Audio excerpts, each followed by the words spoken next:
Okay, let's start the very first chapter of our O-level economics, the basic economic problem. So what is the basic economic problem जो तकरीबन पूरी दुनिया face करती है?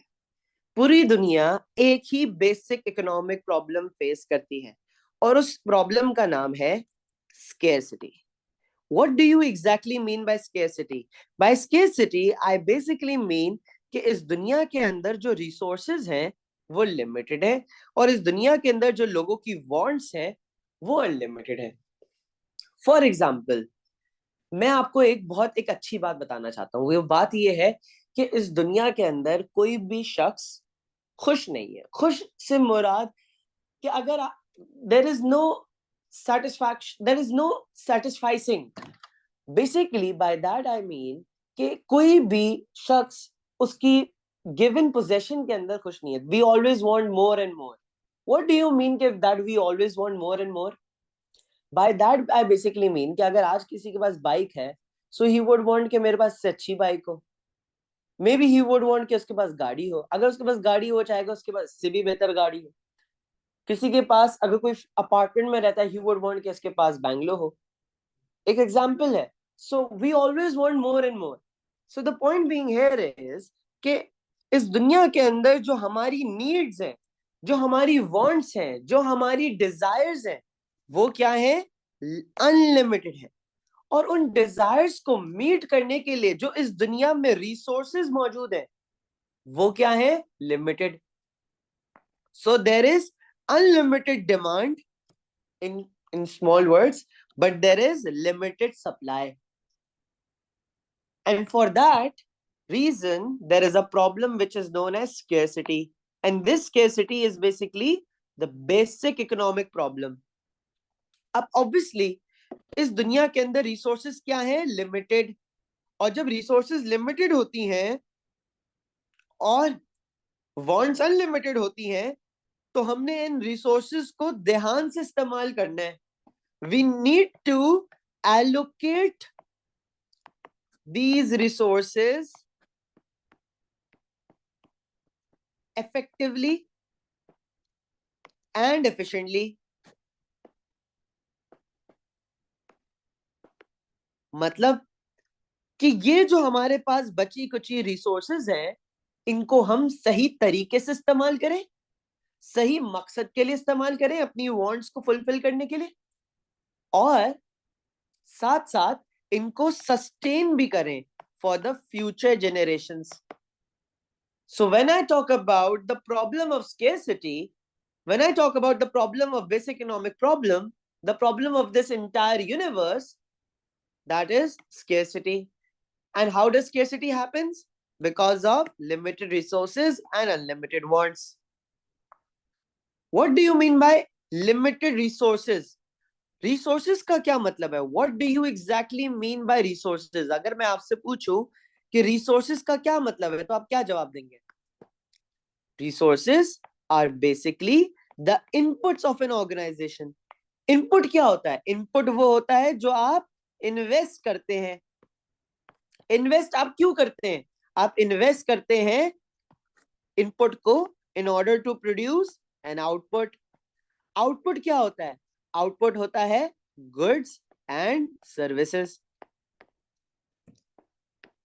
अच्छा जी, तो हमें ये तो पता है कि आउटपुट क्या होता है. Output is what we produce, the goods and services. Input क्या होता है? What do you invest? What are the factors which you invest in order to produce an output?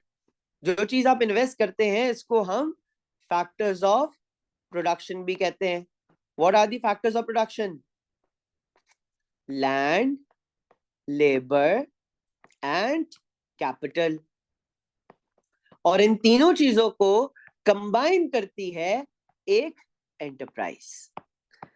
Now, what do you mean by the land? Land is basically all the renewable and the non-renewable resources of this earth. The land generally does not mean the land itself, but all the renewable and the non-renewable resources of this earth. मतलब आप जब कोई production करेंगे तो उसमें कहीं ना कहीं लैंड तो इन्वेस्ट होगा ना आपका.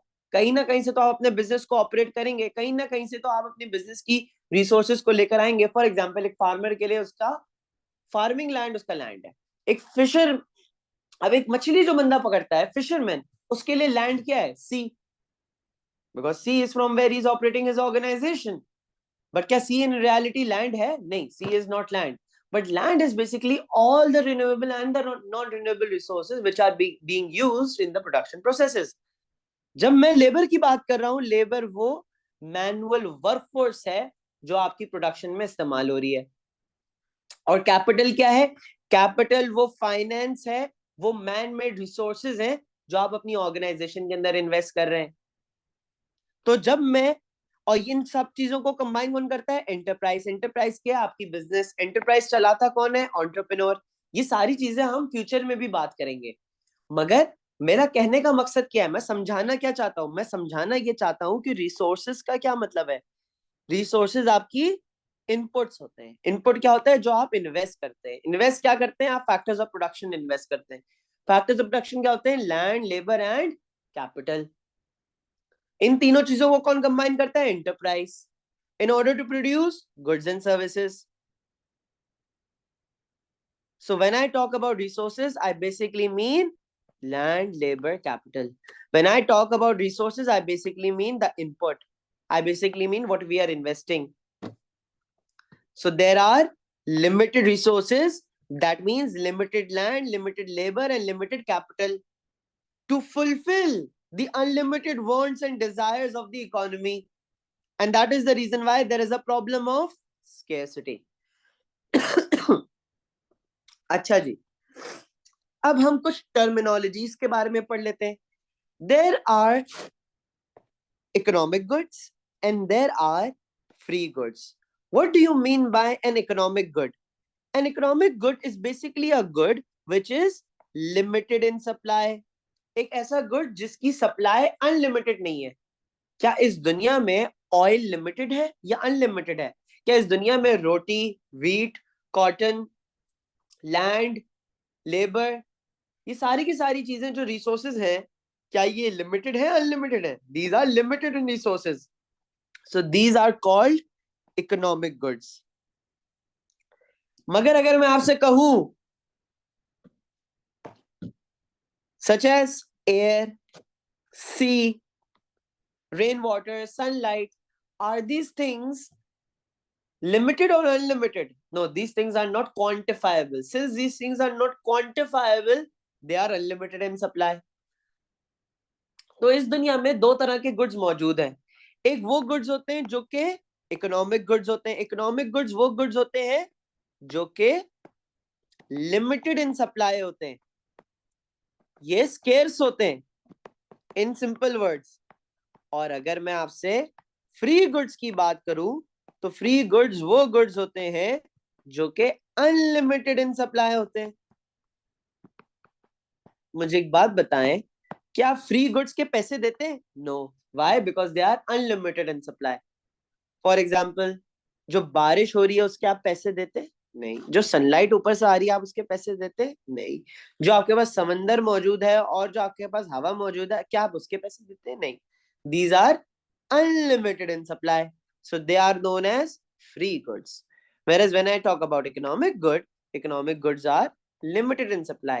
जरूर ऑयल, व्हीट, कॉटन, ये भी अल्लाह की देन है, ये भी ऊपर से आया है, मगर these are economic goods, these are limited in supply. अच्छा, जब मैं एक जब मैं इकोनॉमिक्स के बारे में बात कर रहा हूं जब मैं इकोनॉमिक्स के बारे में बात कर रहा हूं, अब मैं आपसे एक बहुत इंपॉर्टेंट तरीन बात करना चाहता हूं। इकोनॉमिक्स को हमने दो हिस्सों में डिवाइड किया हुआ है, माइक्रो एंड मैक्रो। अब इस कॉन्सेप्ट को समझाने के लिए हमेशा मैं ये एक छोटी सी डायग्राम बनाता हूं, ठीक है?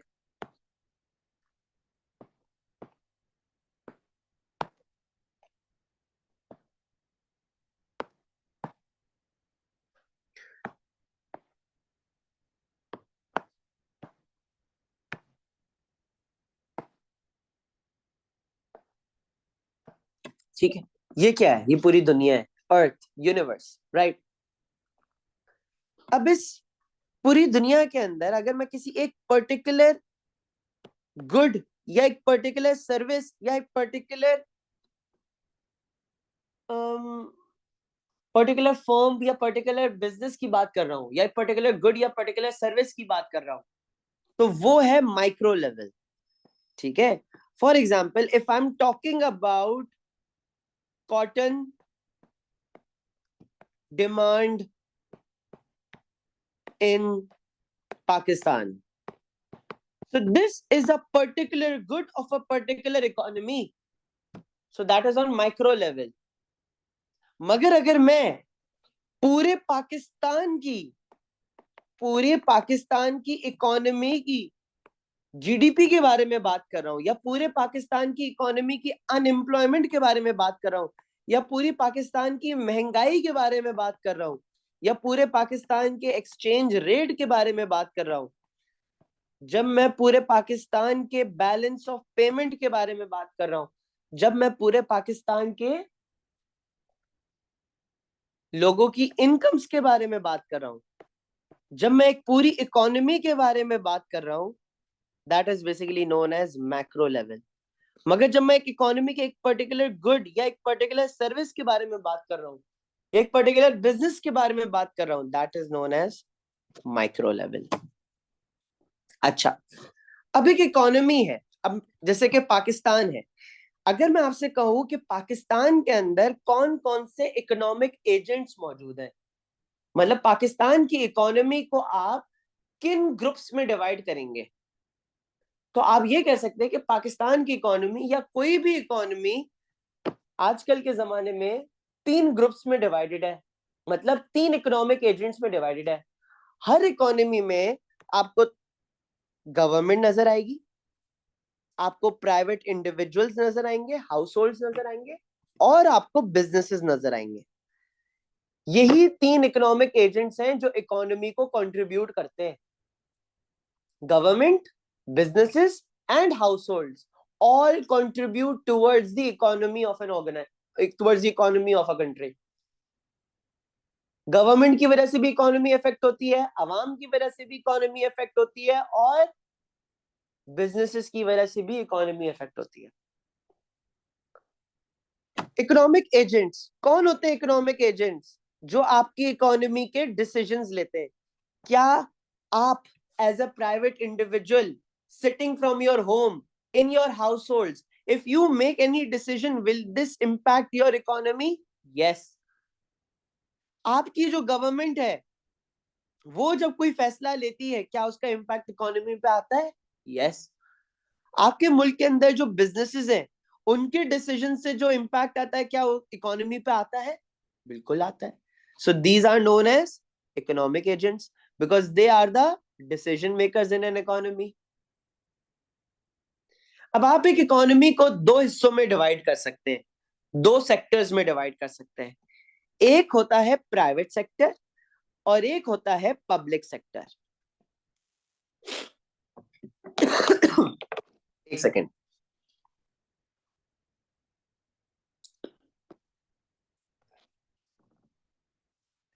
आपकी जो पूरी की पूरी इकोनॉमी है उसके अंदर गुड्स एंड सर्विसेज प्रोड्यूस होते हैं। अब वो गुड्स एंड सर्विसेज प्रोड्यूस करता कौन है? आपकी इकोनॉमी के अंदर जितना भी आउटपुट प्रोड्यूस हो रहा है, ये आउटपुट प्रोड्यूस कर कौन रहा है? भाई 2 लोग प्रोड्यूस करते हैं, एक तो प्राइवेट सेक्टर प्रोड्यूस करता है और एक पब्लिक सेक्टर प्रोड्यूस करता है। Private sector is the sector, it is basically those firms and organizations which are owned and controlled by the private individuals. These are those firms and organizations which are owned and controlled by private individuals. Whereas if I talk about public sector, these are those firms and organizations which are owned and controlled by the government.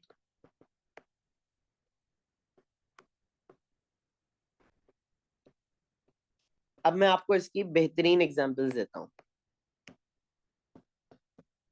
For example, when I talk about Excel Institute, it is a private, it belongs to the private sector. Why? क्योंकि देखो मैं सियासतदान नहीं हूं, मैं public sector को नहीं belong करता, मैं कोई सरकारी बिजनेस या सरकारी नौकरी नहीं करता, मेरी जो ऑर्गेनाइजेशन है वो एक प्राइवेट ऑर्गेनाइजेशन है। वो एक प्राइवेट ऑर्गेनाइजेशन क्यों है? क्योंकि मैं एक प्राइवेट सिटीजन हूँ, मैं एक प्राइवेट इंडिविजुअल हूँ, मैं हाउस होल्ड को बिलोंग करता हूँ। एंड जो ऑर्गेनाइजेशन मैं स्टार्ट करूंगा वो एक प्राइवेट सेक्टर को बिलोंग करेगा। मगर अगर आपके मुल्क की गवर्नमेंट खुद एक बिजनेस स्टार्ट करे तो वो किस सेक्टर को बिलोंग करेगा? Public sector.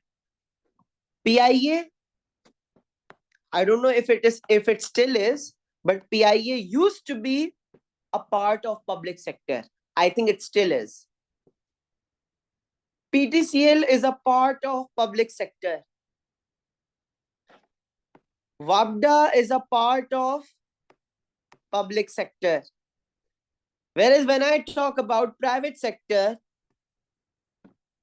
Mizan Bank is a part of private sector. It is a bank which is owned, it is an organization which is owned and controlled by the government. Mr. Burger is a private organization. एक example दे रहा हूं. So those organizations which are owned and controlled by the private individuals of an economy are basically belongs to the private sector, and those organizations which are owned and controlled by the government are basically belongs to the public sector. So in very simple words, individuals, households and firms, these belong to the private sector. And when I talk about the government, it belongs to the public sector. As simple as that. Okay. Let's talk about the goods and the services. तो मैंने अभी आपको एक बात बताई कि हम लोग इनपुट डालते हैं आउटपुट प्रोड्यूस करने के लिए। इनपुट क्या होता है? इनपुट होते हैं आपके factors of production, land, labour and capital. ये आप इन्वेस्ट करते हैं in order to produce an output. Output क्या होता है? Goods and services. So what is the difference between a good and a service? A good is physical in nature. A service is intangible in nature. Physical in nature, you can touch it, you can feel it, you can tell its color, you can tell its shape, you can tell its size. Whereas services, they do not have any shape, they do not have a physical existence, they do not have any color. Teaching is a service. Tourism is a service. Getting a massage is a service. But buying a mobile phone is a good. Buying yourself a burger is a good. Getting internet facility is a service. Getting subscription to Spotify is a service. Getting subscription to Netflix is a service. Getting subscription of Zoom is a service. But buying Nike shoes is a good. Okay, let's moving forward. अब हम बात करते हैं the difference between needs and wants. I will not use that much time, but needs are basically the essential goods. These are your necessities. These are not your luxuries. These are your necessities. These are required for you to survive. क्या बोला मैंने? These are required for you to survive. क्या चीजें होती हैं जो आपके survival के लिए जरूरी होती हैं? रोटी, कपड़ा, मकान. Always remember. रोटी, कपड़ा, मकान. Food, clothes and shelter. Very simple. Because these are your needs. इनके बगैर आप जिंदा नहीं रह सकते.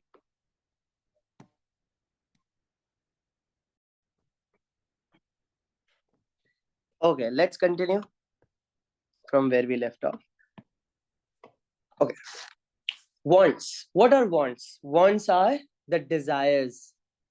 The desires of goods and services. These are not your necessities. These are basically more like your luxuries. Wants की अगर मैं बात करूं, for example, your mobile phone. For example, your gaming console. For example, your need for tourism. These are wants. These are not your needs. Anyways, अच्छा, तो output के बारे में जब हम बात कर रहे थे, तो आउटपुट तो आपके गुड्स एंड सर्विसेज है, ठीक है। बट जब हम इनपुट के बारे में बात कर रहे थे, input is basically your factors of production. So when I talk about factors of production, these are basically your inputs of an organization. And when I am talking about inputs, I'm basically talking about the resources of an organization. Resources are what you invest in your organization. तो आप क्या invest करते हैं? The land, the labor, and the capital. When I'm talking about the land, I'm not generally talking about the land itself, but I'm basically talking about all the natural resources, all the renewable and the non-renewable resources of this earth, which are being used in the production process of your product. When I'm talking about labor, I'm talking about the manual workforce. When I'm talking about labor, I'm talking about the physical and mental effort of a human being.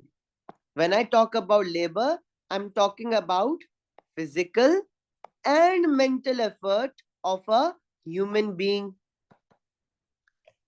Why am I saying this? इंसान और जानवरों के बीच में फर्क क्या है? इंसान और जानवरों दोनों के पास फिजिकल स्ट्रेंथ मौजूद होती है.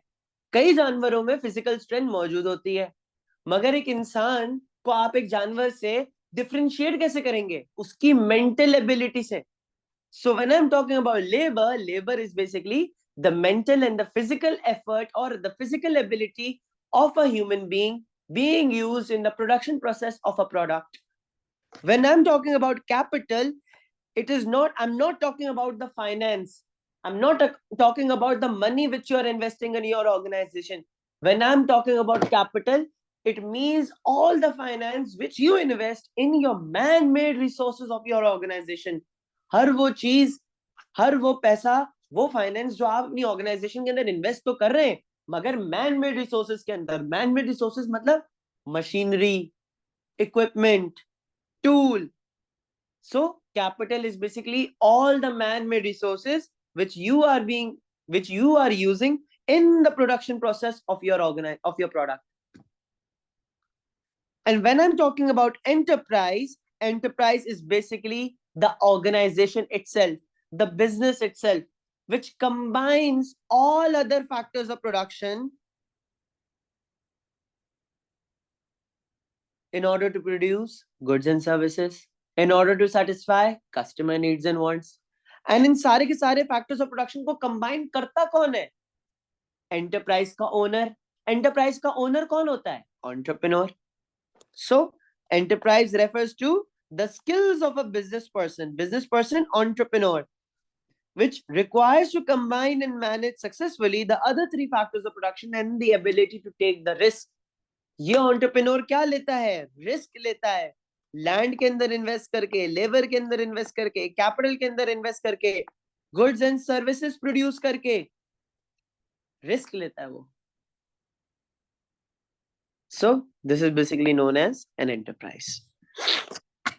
इस दुनिया के अंदर कोई भी गुड हो, कोई भी सर्विस हो, उसके लिए फैक्टर्स ऑफ प्रोडक्शन चाहिए. उसके लिए लैंड, लेबर, कैपिटल चाहिए. भले वो स्कूल हो, भले वो तुम्हारा फार्मिंग का बिजनेस हो, भले वो तुम्हारा टूरिज्म का बिजनेस हो, भले वो तुम्हारी एजुकेशन का बिजनेस हो, any business, each and every business requires land, labor, capital, which is combined by an entrepreneur into an enterprise in order to produce goods and services, in order to satisfy customer needs and wants. Okay? Okay. अब इस economy के अंदर, एक economy के अंदर जितने भी goods and services हैं, इन गुड्स एंड सर्विसेज को आप तीन हिस्सों में डिवाइड कर सकते हैं, तीन सेक्टर्स में डिवाइड कर सकते हैं. Primary sector businesses, secondary sector businesses and tertiary sector businesses. Primary and secondary sector businesses are related to goods. And second tertiary sector businesses are related to your services. इस बात को हमेशा याद रखना। Primary sector, what do you mean by a primary sector business? Primary sector, what do you mean by primary? Primary means initially, मतलब the starting point. So when I am talking about those organizations which belong to the primary sector, these are the organizations which extract the raw materials from the earth. मतलब इस दुनिया के अंदर जो खुद की natural resources मौजूद हैं, जैसे मछलियां, जैसे सब्जियां, फल, फ्रूट, वेजिटेबल्स, फिशिंग, कोल, ऑयल, गोल्ड, डायमंड्स, इनकी फिशिंग, इनकी माइनिंग, इनकी farming is basically known as primary sector. So when you are extracting the raw materials and the natural resources from this earth, so this sector belongs to the primary sector. फिर वो businesses जिन्होंने अपनी factories खड़ी करी हुई है, वो businesses जो प्राइमरी रॉ मटेरियल को कन्वर्ट करते हैं फिनिश गुड के अंदर, वो बिजनेसेस जो मैन्युफैक्चरिंग बिजनेसेस होते हैं, उन्हें हम कहते हैं सेकेंडरी सेक्टर ऑर्गेनाइजेशंस। वो बिजनेसेस जिनका काम होता है इनपुट को कन्वर्ट करना आउटपुट के अंदर, वो ऑर्गेनाइजेशंस जिनका काम होता है रॉ मटेरियल को कन्वर्ट करना फिनिश गुड के अंदर, ये ऑर्गेनाइजेशंस बिलोंग करती हैं सेकेंडरी सेक्टर को। और वो ऑर्गेनाइजेशंस जो सर्विसेज प्रोवाइड करती हैं, वो ऑर्गेनाइजेशंस जो इंटेंजिबल गुड प्रोवाइड करती हैं, उससे हम कहते हैं tertiary sector. For example education, for example tourism, hotel accommodation, hair cut, going to a beauty parlor, going to a hair salon, these are all part of services. These are all part of intangible goods. अच्छा, अब मैं एक बेहतरीन example देता हूं primary, secondary and tertiary की। चलो, let's take an example of cotton. अब कॉटन की जो फार्मिंग कर रहा है, वो बिजनेस प्राइमरी सेक्टर को बिलोंग करता है। फिर फॉर एग्जांपल एक बिजनेस आ गया, उस बिजनेस का नाम है जे डॉट।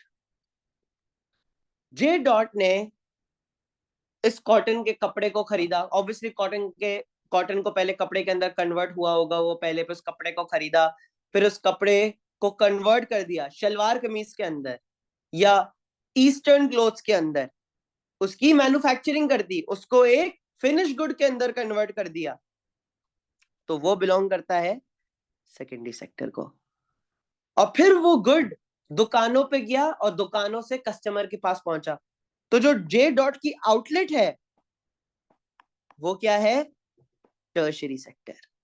जे डॉट की जो फैक्ट्री है वो क्या है? Secondary sector. और जे डॉट का जो कपड़ा जहां से आ रहा है, जो उसकी कॉटन की इंडस्ट्री है, जो उसकी कॉटन की फार्मिंग है, वो है प्राइमरी सेक्टर। तो जब कॉटन को एक्सट्रैक्ट कर रहे थे, प्राइमरी सेक्टर। जब उसका कपड़ा बना रहे थे, सेकेंडरी सेक्टर। जब कस्टमर को प्रोडक्ट बेच रहे थे दुकानों पे, tertiary sector. Sir, product customer तक पहुंचाना ये एक सर्विस कैसे है? देखो, एक दुकान का काम क्या होता है?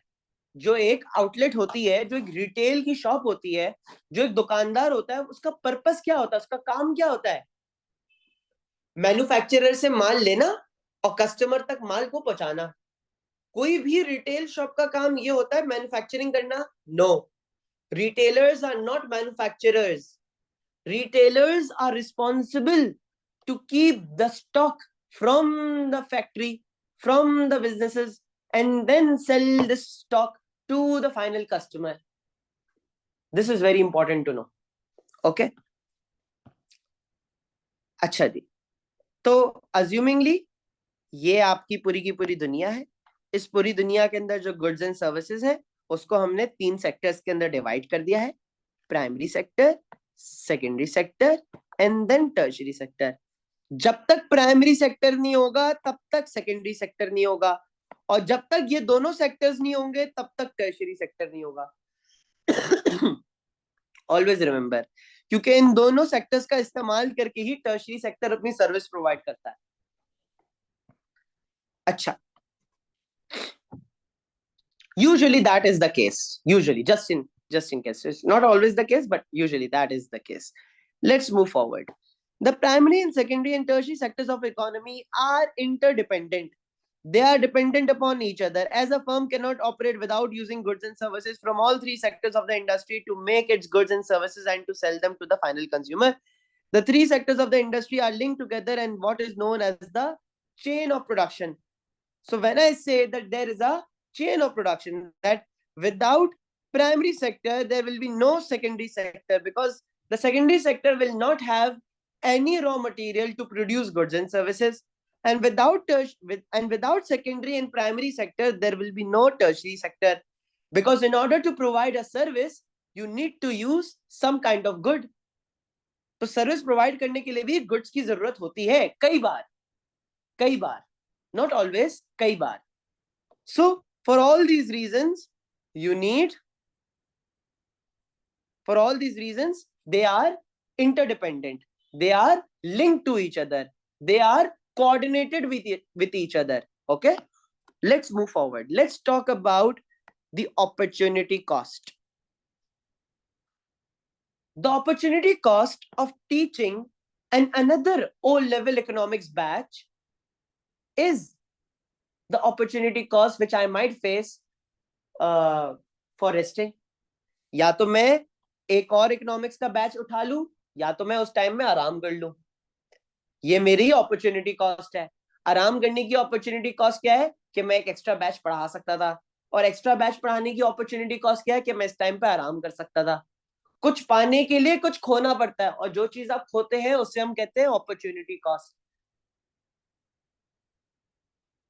मैंने 1.5 लाख रुपए खर्चा करा और एक मोबाइल फोन खरीदा.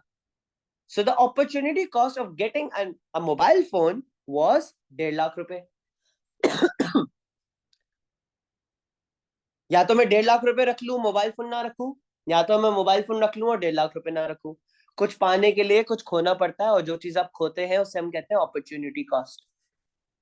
When you go to a grocery store and you have like only 100 rupees, and you can either spend it on Pepsi or you can either spend it on 7 Up, and you have like only 2 options, and you can either choose only one option.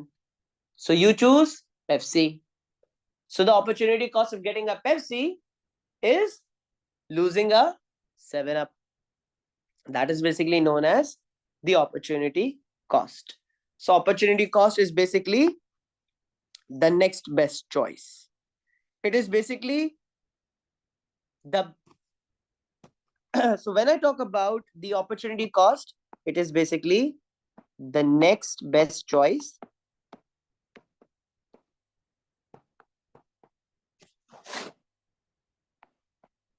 or also known as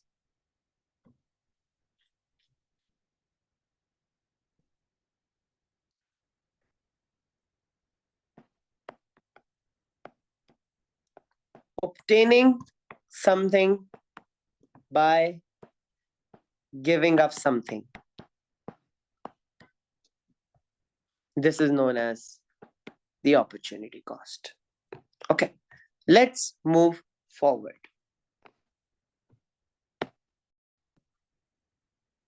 Okay, now let's talk about the production possibility curve. When I'm talking about production possibility, तो इसका मतलब ये है कि आपके लिए how much production is possible. सवाल यही है कि how much production is possible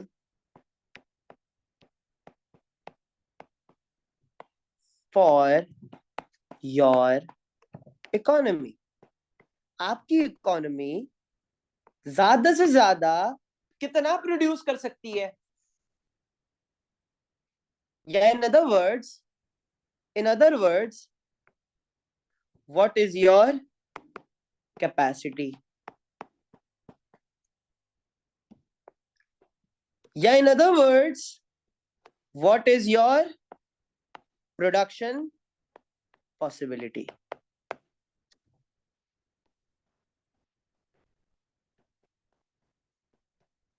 मतलब what do you mean by production possibility? आपको अपनी कैपेसिटी के बारे में कैसे पता चलेगा? कैपेसिटी मतलब ability. When I am talking about capacity, I am basically talking about your ability. और आपको अपनी एबिलिटी कैसे पता चलेगी? अपनी अवेलेबल रिसोर्सेज देख के. ऐसा ही है. अवेलेबल रिसोर्सेज मतलब कि आपके पास अभी कितना अवेलेबल लैंड है, लेबर है, कैपिटल है, कितना अवेलेबल है. The question is that. क्योंकि जितना लैंड अवेलेबल होगा, जितनी लेबर अवेलेबल होगी, जितना कैपिटल अवेलेबल होगा, उसी से तो हमें पता चलेगा ना कि हम कितना प्रोड्यूस कर सकते हैं, हमारी कितनी कैपेसिटी है, हमारी कितनी एबिलिटी है. क्योंकि जितनी रिसोर्सेज होंगी, जितना लैंड लेबर कैपिटल होगा, उतनी ही आपकी कैपेसिटी होगी. So in simple words, your available resources.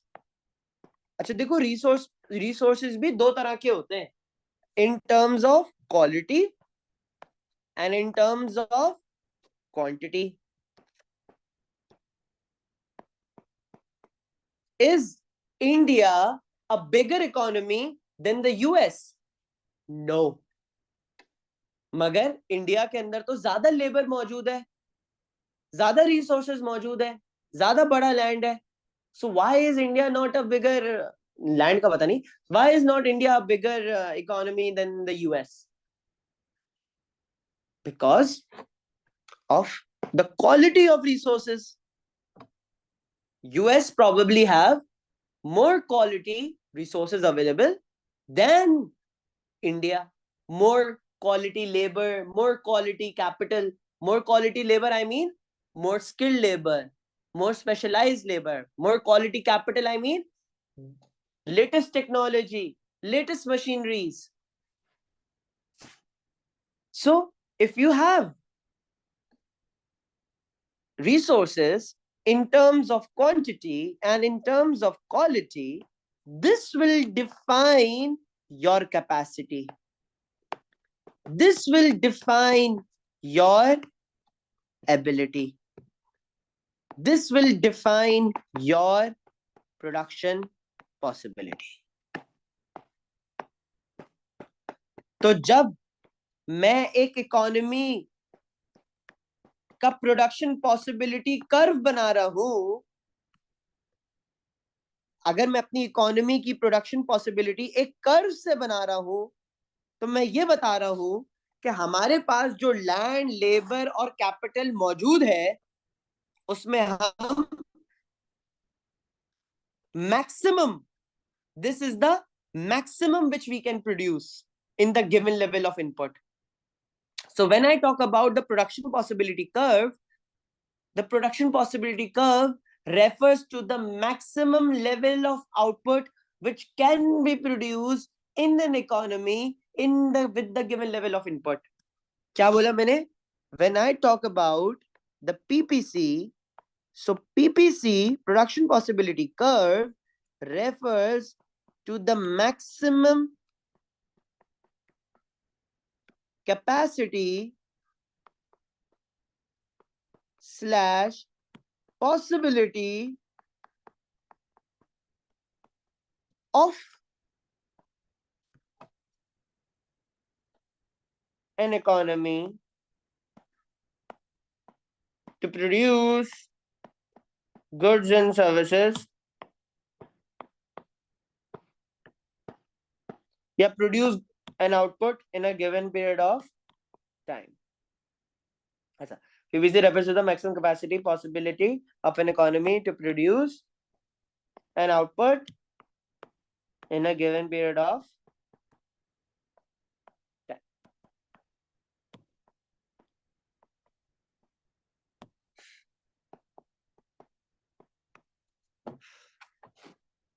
अब इस कॉन्सेप्ट को समझाने के लिए मैं नया पेज यहाँ पे खोलता हूँ. So when I talk about PPC, I basically mean production possibility curve. Production possibility curve. And when I'm talking about production possibility curve, I'm basically talking about your maximum ability. अब देखो, maximum ability बताने के लिए मैं curve बनाऊंगा definitely.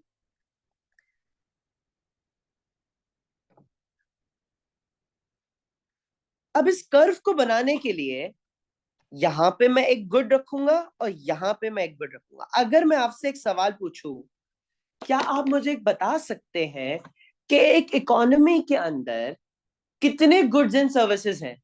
So will it be possible for you to name all the goods and services available in an economy? It will not be possible.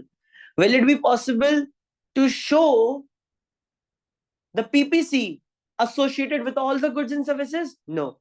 So when we are making a PPC, we assume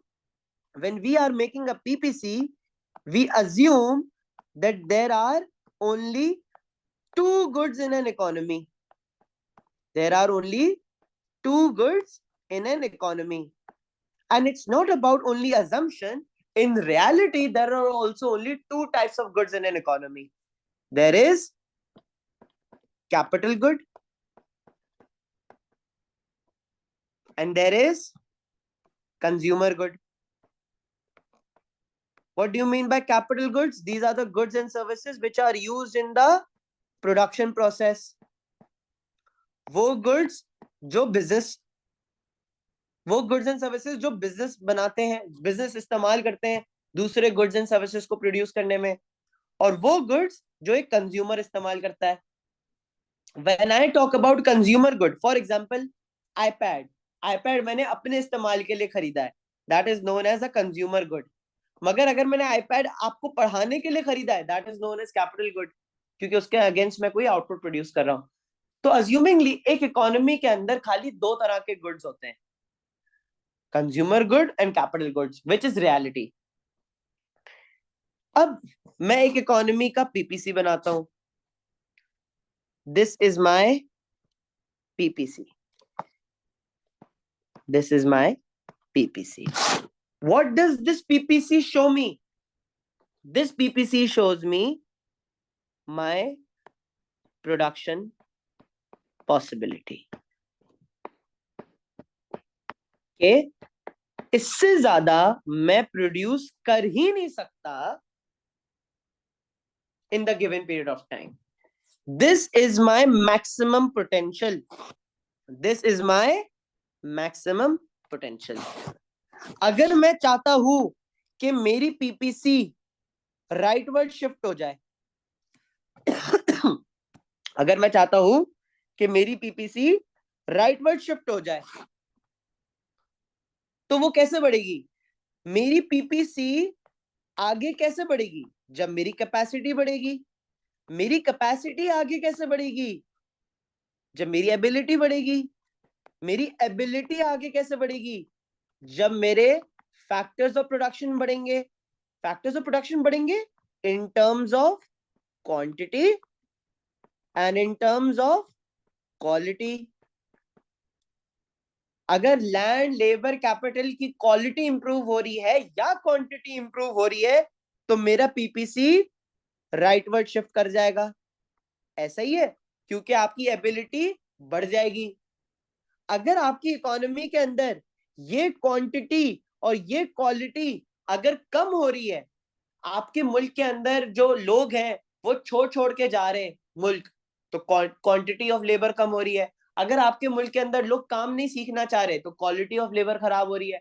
अगर आपके मुल्क के अंदर जो resources है वो खत्म हो रही हैं या क्वालिटी की प्रोड्यूस नहीं हो रही, जो लैंड है वो कल्टीवेट नहीं हो रहा, रिसोर्सेज डिप्लीट हो रही हैं, तो इन सारे फैक्टर्स से आपकी पीपीसी इनवर्ट शिफ्ट होगी। इनवर्ट शिफ्ट होने का मतलब आपकी एबिलिटी कम हो रही है, आपकी पीपीसी कम हो रही है। ठीक है, आई एम श्योर यहां तक जितनी भी चीजें मैंने आपको बताई हैं इट मेक सेंस। ठीक है, अच्छा वापस से हम इस डायग्राम को देखते हैं।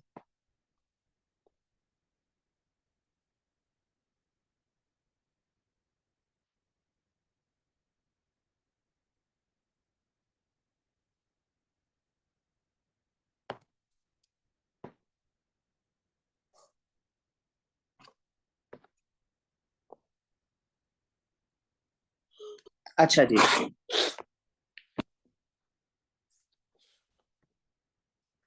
now assumingly in an economy you are you are at this point, ठीक है, you are at this point। अगर आप इस पॉइंट से, इस ब्लैक पॉइंट से इस पिंक पॉइंट पे चले जाते हैं, so in order to get to from black to pink, from point A to point B, you will have to give up capital goods in order to get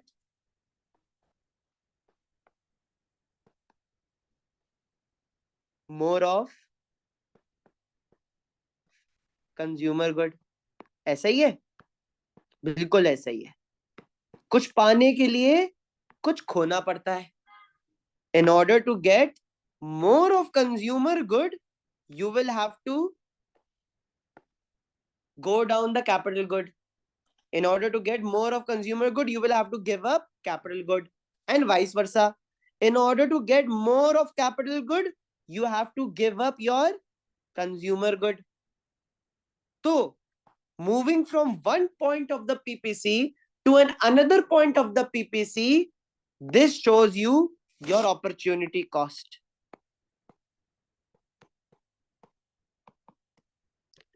तो एक PPC से आपको opportunity cost के बारे में भी पता चल जाता है।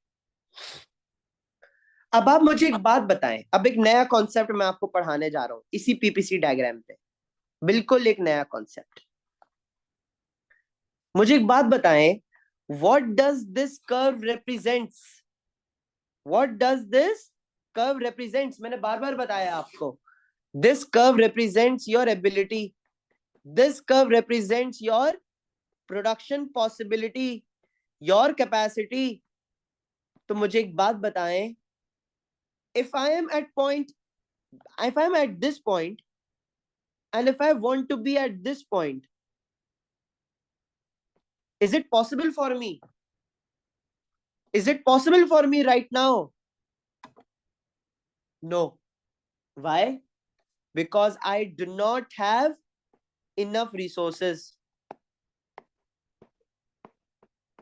क्या बोला मैंने? I do not have enough resources. And this shows me my scarcity.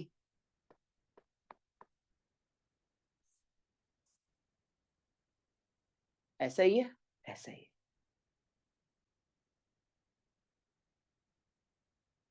अच्छा, अगर अब मैं आपको एक और कॉन्सेप्ट समझाता हूं, बिल्कुल ही अलग कॉन्सेप्ट है।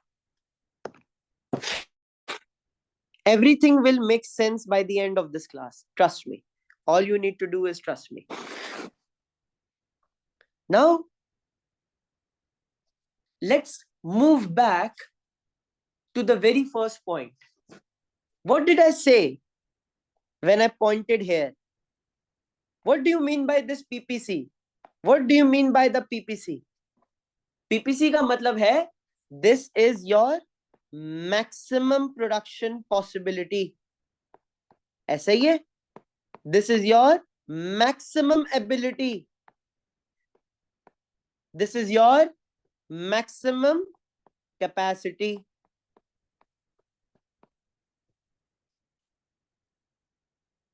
अगर आप अपने आपके मुल्क के अंदर जितना भी लैंड मौजूद है, जितना भी लेबर मौजूद है और जितनी भी कैपिटल मौजूद है, अगर आप सारे के सारे लैंड, सारे के सारे लेबर और सारे के सारे कैपिटल को इफेक्टिवली और एफिशिएंटली इस्तेमाल करेंगे तो ही आप इस पीपीसी के कर्व पे पहुंच सकेंगे. मतलब जितना भी लैंड मौजूद है, जितना भी लेबर मौजूद है और जितनी भी कैपिटल मौजूद है, ये सारी की सारी एम्प्लॉयड होने चाहिए. एम्प्लॉयड मायने इन सबको इस्तेमाल करना जरूरी है in order to get to the maximum production possibility. मगर अगर मैं अपने लैंड को सही से यूटिलाइज नहीं कर रहा, लेबर को सही से यूटिलाइज नहीं कर रहा, कैपिटल को सही से यूटिलाइज नहीं कर रहा, for any reason, will I be on the PPC? No. So I will be inside the PPC. So if there is a point inside the PPC, this shows you unemployment of resources.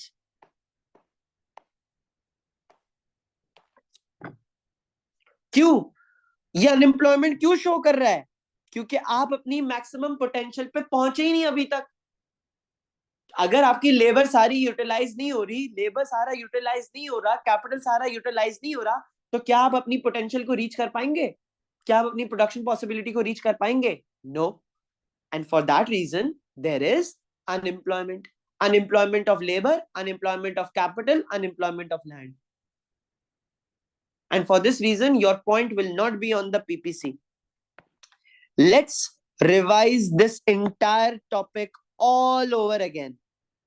Very simple words, and I want you all to listen. We were studying the topic PPC, the production possibility curve. What do you mean by the production possibility curve? The production possibility curve refers to a curve which represents the maximum potential, the maximum capacity, the maximum production possibility of your economy in a given period of time. Okay, this is the maximum level of output which you can produce with the given level of input. This is the maximum level of goods and services which you can produce with the given level of land, labor, and capital. So, what does the PPC represents? The PPC represents your maximum capacity, your ability, your maximum production possibility.